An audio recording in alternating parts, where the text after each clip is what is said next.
ओम श्री गणेशाय नमः। दोस्तों 28 सितंबर 2023 को गणपति विसर्जन के दिन एक बहुत ही दिव्य और दुर्लभ संयोग बन रहा है। दोस्तों इस अनंत चतुर्दशी होने के साथ साथ धन लक्ष्मी योग, कुबेर योग और अमृत सिद्धि योग का निर्माण हो रहा है। इसीलिए ये दिन इच्छा पूर्ति के लिए बेहद ही खास माना जा रहा है। दोस्तों आज हम बात करेंगे गणपति विसर्जन के बारे में। गणपति जी जो कि 10 दिन के लिए आपके घर में पधारे हैं, उनका आपको किस तरह से विसर्जन करना चाहिए, उनकी चौकी आप किस तरह से हटाएंगे, नारियल का क्या करना है, पूजन सामग्री जो आप रखते हैं उसका क्या करना है, प्रसाद का क्या करना है। कुछ लोग गणपति जी को कुछ वस्त्र समर्पित करते हैं, तो उन वस्त्रों का क्या करना है और इस दिन कौन से उपाय हैं जिनको करने मात्र से आपको शुभ फलों की प्राप्ति होगी। दोस्तों ये उपाय बेहद ही आसान है। अगर इस दिन आप इन्हें कर लेते हैं तो आपकी किस्मत चमक जाएगी। तो दोस्तों यह समस्त जानकारी आपको इस वीडियो के माध्यम से मिलेगी, तो वीडियो को ध्यान से पूरा जरूर देखिएगा, जिससे कि आपको बहुत ज्यादा लाभ मिलेगा। और अगर आप भी अपने जीवन में गणपति की कृपा पाना चाहते हैं तो इस वीडियो को लाइक करके कमेंट में गणपति बप्पा मोरया लिखना ना भूलें। दोस्तों पंचांग के अनुसार 28 सितंबर को अनंत चतुर्दशी वाले दिन गणपति विसर्जन के लिए 3 मुहूर्त है। इस दिन सुबह 6:16 से 7:40 तक, सुबह 10 बजे से 42 मिनट से दोपहर 6:10 तक और शाम 4:41 से रात 9:10 तक विसर्जन का मुहूर्त है। इन मुहूर्त में बप्पा का विसर्जन कर सकते हैं। दोस्तों जैसा कि आप सभी जानते हैं, गणेश चतुर्थी से अगले 10 दिन यानी अनंत चतुर्थी आने तक हम गणेश उत्सव मनाते हैं। अपने घर में गणेश जी को लेकर आते हैं, उनकी स्थापना करते हैं और संपूर्ण भक्तिभाव श्रद्धा से उनका पूजन करते हैं। उन्हें प्रसन्न करने का हर एक प्रयास करते हैं। कई जगहों पर गणेश उत्सव ढेर दिन, 3 दिन, 5 दिन, 7 दिन इस तरह से मनाया जाता है। जब भी भगवान गणेश जी की हम स्थापना करते हैं उसके बाद हमें उनका विसर्जन भी करना होता है, यानी हम गणेश जी की मूर्ति को विसर्जित भी करते हैं। तो उसकी सही विधि क्या होनी चाहिए वह ध्यान से जान लीजिए। देखिए शास्त्रों के अनुसार विसर्जन वाले दिन आपको क्या क्या चीज करनी चाहिए। आपको भगवान गणेश जिनकी आपने स्थापना करी है, विधि विधान से उनकी पूजा अर्चना करनी चाहिए। सबसे पहली बात, एक चीज का ध्यान रखिएगा, जिस दिन विसर्जन करने के लिए आप जाते हैं उस दिन सवेरे जल्दी उठकर स्नान करके पहले घर को स्वच्छ कर लीजिए, क्योंकि कहा जाता है किसी भी मेहमान के घर से जाने के बाद हमें सफाई नहीं करनी चाहिए। और गणेश जी तो रिद्धि सिद्धि धन आदि सभी चीजों के देवता हैं, ऐश्वर्य के देवता हैं। तो भगवान जब भी जाएं उनके जाने के बाद आपको झाड़ू पोछा नहीं लगाना है। आप झाड़ू पोछा पहले ही लगाएं, साफ सफाई आप पहले ही कर लीजिए। इसके बाद नहा धोके जब भी आप स्नान कर लेते पूरा परिवार मिलकर गणेश जी की पूजा आराधना करें। कैसे करनी है वो भी जान लीजिए। गणेश जी को अगर हो सके तो पूरे जो गुलाब होते हैं उनकी आपको माला पहना नहीं चाहिए। अगर आपको मिल जाते हैं तो नहीं, तो आप अन्य फूलों की माला भी पहन सकते हैं। आपको दूर्वा अर्पित करनी चाहिए। आपको अक्षत, हल्दी, कुमकुम आदि भगवान गणेश जी को अर्पित करना चाहिए। अबीर, गुलाम उन्हें बेहद प्रसन्न होता आपको वह अर्पित करना चाहिए आपको भोग स्वरूप। क्योंकि देखिए जब भी हमारे यहाँ से कोई मेहमान जाते हैं तो उन्हें पूरा प्रसन्न करने की पूरी कोशिश करते हैं। तो आपको क्या करना है, उनका जो भी प्रिय भोग है उन्हें गुड़ चढ़ाया जाता है।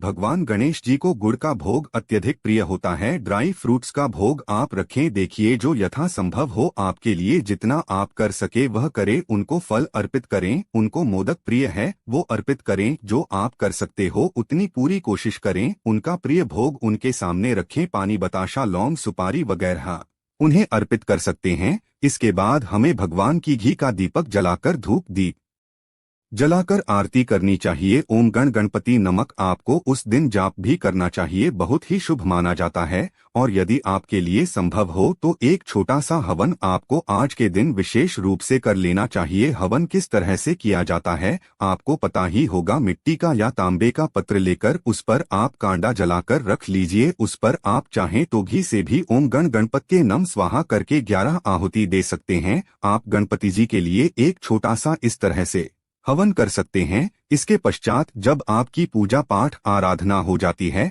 इसके बाद आपको करनी है विसर्जन की तैयारी। अब विसर्जन की तैयारी किस तरह करेंगे वह भी ध्यान से समझिएगा। कुछ लोग चौकी पर ही गणेश जी की स्थापना करते हैं, तो कुछ लोग बिना चौकी के भी लाल कपड़ा बिछाकर उस पर अक्षत रखकर स्थापना कर देते। कई बार जब हम मंदिर में स्थापना करते हैं तो हम अलग से चौकी नहीं रखते हैं, तो क्या करना है, जिन लोगों ने अलग से चौकी नहीं रखी है उन्हें एक चौकी लेनी है। उस चौकी के ऊपर आपको थोड़ा सा गंगाजल छिड़ककर उसे पवित्र कर लेना है।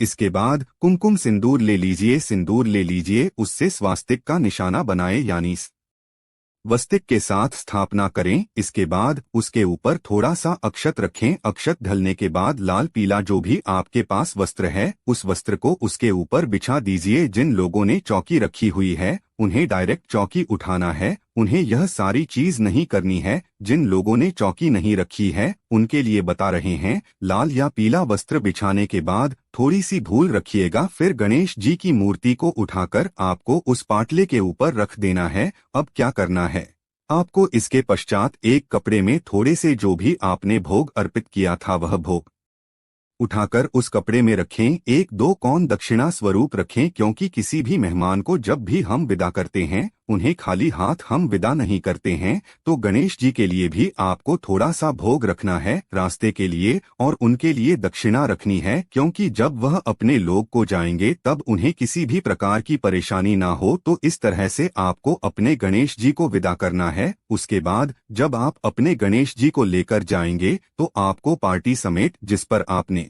स्थापना करी है, जिस पर अपने दक्षिणा वगैरह रखा है, इस तरह से आपको लेकर जाना है।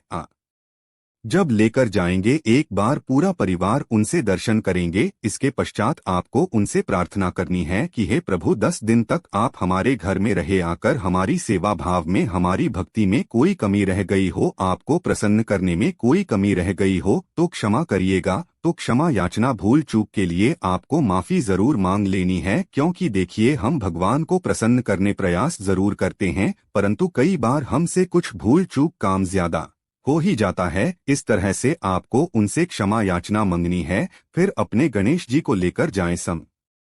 मानपूर्वक कभी भी एकदम से ऊपर से जल में प्रवाह ना करे, धीरे से जल में उतरकर आपको अपने हाथों द्वारा खुद से ही प्रवाह करना चाहिए, खुद से ही विसर्जन करना चाहिए। और आप एक चीज का विशेष ध्यान रखिएगा, यदि आपके घर में आपने इको फ्रेंडली गणेश रखे हैं तो एक साफ सुथरे बर्तन में पानी भर लीजिएगा। इतना भरिएगा कि वह अच्छे से उसके अंदर विसर्जित हो जाए, सर तक उनके पानी आ जाए। गणेश जी के थोड़ा सा कच्चा दूध डालकर थोड़े से पुष्प उसमें डाल दीजिएगा। उसके बाद आप अपने गणेश जी को उसके अंदर विसर्जित करिएगा। अब आप घर में विसर्जित कर रहे हैं तो दक्षिणा स्वरूप आप क्या रखेंगे, थोड़े से अक्षत डाल दीजिएगा दक्षिणा स्वरूप यदि आप घर में विसर्जन कर रहे हैं। तो इसके बाद जब मिट्टी जल में पूरी तरह से घुल जाए, घुलने के बाद उस जल को आपको अपने घर के गमले में डाल देना है। और ध्यान रखिएगा ऐसी जगह डालिएगा जहां उस मिट्टी में आपके पैर ना पड़े। घर में गमले जो रखे होते वह थोड़े से कोने में हो, पानी बहकर नीचे ना आए। इस तरह से आपको अपने घर में उनका विसर्जन कर देना है।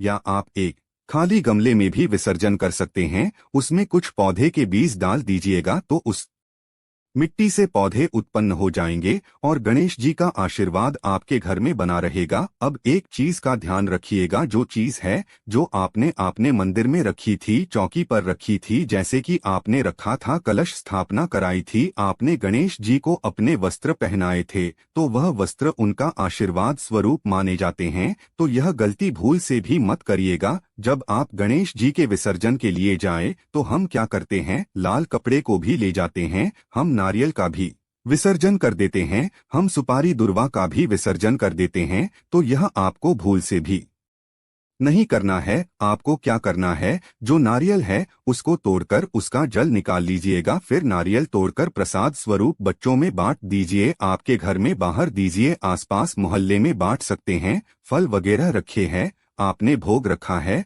उसे भी बांध दीजिएगा। जो कलश के अंदर जल है उस जल को पूरे घर में छिड़क कर बचा हुआ जल आप किसी भी गमले या क्यारी में डाल दीजिएगा। उसमें आम के पत्ते लगाएं आपने तो वह आप विसर्जन के लिए डाल सकते हैं, आम के पत्तों को। और इसके पश्चात जो दूर्वा है, आप रोज दूर्वा चढ़ाते हैं गणेश जी को तो वो सूख जाती है, तो उसमें से थोड़ी सी दूरवा लेकर, और कुछ लोग सुपारी की स्थापना भी गणेश जी के साथ में करते हैं, तो उस सुपारी का आपको विसर्जन नहीं करना है। वह सुपारी गणेश जी का प्रतीक ही मानी जाती है, तो उसे लाल या पीले कपड़े में लपेटकर थोड़ी सी दूरवा लेकर उसे आप अपने धन संग्रह के पास रखिएगा। बहुत शुभ माना जाता है, क्योंकि भगवान गणेश जी बुद्धि आदि के देवता माने जाते हैं, सुख समृद्धि के देवता माने जाते हैं। तो इसको आप अपनी तिजोरी में रखेंगे कपड़े में बांधकर। तो किन चीजों को थोड़ी सी वहां पर अगर आपने दक्षिण रखी थी, तो दक्षिणा को, सुपारी को और थोड़ी सी दूर हुआ, इन तीनों चीजों को बांधकर आप अपनी तिजोरी में रख देंगे।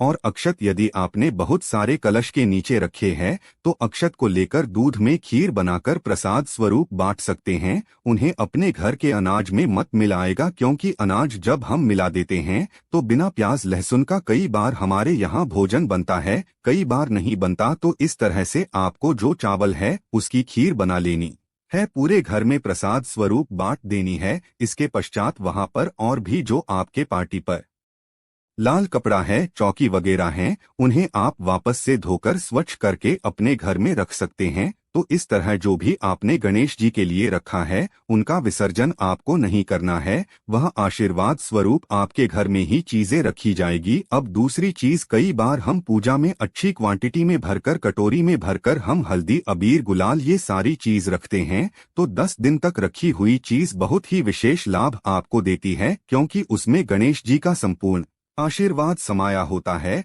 तो जो सिंदूर आपने रखा है, जब भी कोई विशेष आयोजन हो, आपके बच्चे की जैम हो या आप किसी शुभ कार्य के लिए जा रहे, उसका तिलक आपको विशेष रूप से करना चाहिए। या कोई विशेष त्योहार है, तो महिलाएं मांग भरने के लिए सिंदूर का प्रयोग कर सकती हैं। तो सिंदूर का आप इस तरह से प्रयोग कर सकते हैं, हल्दी का प्रयोग कर सकते हैं। तो यही थी आज की जानकारी कि गणेश जी की स्थापना के बाद विसर्जन आपको किस तरह करना है, और चढ़ाई हुई वस्तुओं को किस तरह से आपको उपयोग करना है, उनको आपको संग्रहित करके रखना है। दोस्तों, गणेश विसर्जन की कथा के पीछे एक दिलचस्प कहानी है। ऐसा माना जाता है कि त्योहार के आखिरी दिन भगवान गणेश अपने माता पिता भगवान भोलेनाथ और देवी पार्वती के साथ कैलाश पर्वत पर लौटते हैं। गणेश चतुर्थी का उत्सव जन्म, जीवन और मृत्यु के चक्र के महत्व को भी दर्शाता है। गणेश, जिन्हें नई शुरुआत के भगवान के रूप में भी जाना जाता है, वहीं बाधाओं के निवारण के रूप में भी पूजा जाता है। ऐसा माना जाता है कि जब गणेश जी की मूर्ति को विसर्जन के लिए बाहर ले जाया जाता है, तो वह अपने साथ घर की विभिन्न बाधाओं को भी दूर कर देती है, और विसर्जन के साथ साथ इन बाधाओं का भी नाश होता है। हर साल लोग बड़ी बेसब्री से गणेश चतुर्थी के त्योहार का इंतजार करते हैं, और हमेशा की तरह हम यह भी आशा करते हैं कि इस वर्ष भी विघ्नहर्ता अपने आशीर्वाद को हम पर बरसाएंगे और हमारे जीवन के सभी संघर्षों को मिटा देंगे। पौराणिक मान्यताओं के अनुसार यह भी माना जाता है कि श्री वेदव्यास जी ने गणपति जी जब महाभारत की कथा सुनानी शुरू की थी, तभी से गणेश चतुर्थी का आरंभ हो गया था। कहानी सुनाने के दौरान व्यास जी आंख बंद करके गणेश जी को लगातार 10 दिनों तक कथा सुनाते रहे, और गणपति जी लगातार 10 दिनों तक लिखते रहे। ये कथा खत्म होने के 10 दिन बाद जब व्यास जी ने आंखें खोली तो देखा कि गणेश जी के शरीर का तापमान काफी ज्यादा बढ़ गया था। ऐसे में व्यास जी ने गणेश जी के शरीर को ठंडा करने के लिए जल में डुबकी लगाना शुरू कर दी। तभी से यह मान्यता है कि 10वें दिन गणेश जी को शीतल करने के लिए उनका विसर्जन जल में किया जाता है। इस प्रकार गणपति विसर्जन का आयोजन करना आवश्यक और महत्वपूर्ण माना गया है। गणपति विसर्जन करने के बाद गणपति जी के भक्त अगले वर्ष उनके स्वागत के लिए उनका इंतजार करते हैं। साथ ही जीवन के हर एक पड़ाव में गणपति जी का आशीर्वाद प्राप्त करने के लिए भी उनसे प्रार्थना करते हैं। दोस्तों, भगवान गणेश के विसर्जन से पहले ये आसान उपाय करके आप अपने दोषों को सदैव के लिए दूर कर सकते हैं। आइए जानते हैं कौन से हैं वह उपाय। बिगड़ा काम बन जाएगा। अक्सर देखा जाता है कि हम किसी काम के पूरे होने के लिए लगातार कोशिश करते हैं, लेकिन वह पूरा नहीं हो पाता है। तो अब आप चिंता छोड़कर 4 नारियल एक माला में पिरोकर गणेश जी को अर्पित करें। आपका काम बन जाएगा। परीक्षा में असफलता। अगर आप परीक्षा में बार बार असफल हो रहे हैं, या आप नौकरी के लिए इंटरव्यू में असफल हो रहे हैं, तो कच्चे सूत में 7 गांठ लगाकर जय गणेश ऑटो क्लेश मंत्र का जाप करें और उस सूद को पर्स में रखें। आपकी समस्या समाप्त हो जाएगी। किस्मत नहीं दे रही है साथ, अगर आपका भाग्य आपका साथ नहीं दे रहा है और आप उसे अपने अनुकूल बनाना चाहते हैं तो गजानन का जलाभिषेक करके लड्डू का भोग लगाएं और प्रार्थना करें। ऐसा करने आपका काम हो जाएगा। समस्याओं का ऐसे करें समाधान। यदि आप किसी समस्या से लगातार परेशान हैं तो गणपति का स्वरूप कहे जाने वाले हाथी को हरा चारा खिलाकर प्रार्थना करने से आपकी समस्या का समाधान हो जाएगा। धन प्राप्ति के लिए अगर आप तंगी से परेशान हैं और धन प्राप्ति करना चाहते हैं तो प्रातःकाल उठकर स्नान करें और गाय को शुद्ध घी व गुड़ का भोग लगाएं। आपकी समस्या जल्द समाप्त होगी। अगर आता है ज्यादा गुस्सा, अगर आपकी गुस्सैल प्रवृत्ति से आपको कई कठिनाइयों का सामना करना पड़ता है तो आप लाल रंग का फूल 7 दिनों तक भगवान गणेश को चढ़ाएं। आपका क्रोध खत्म हो जाएगा, तुतलाहट दूर करता है। ये उपाय कभी कभी देखा जाता है कि आपका बच्चा बचपन से ही वाणी दोष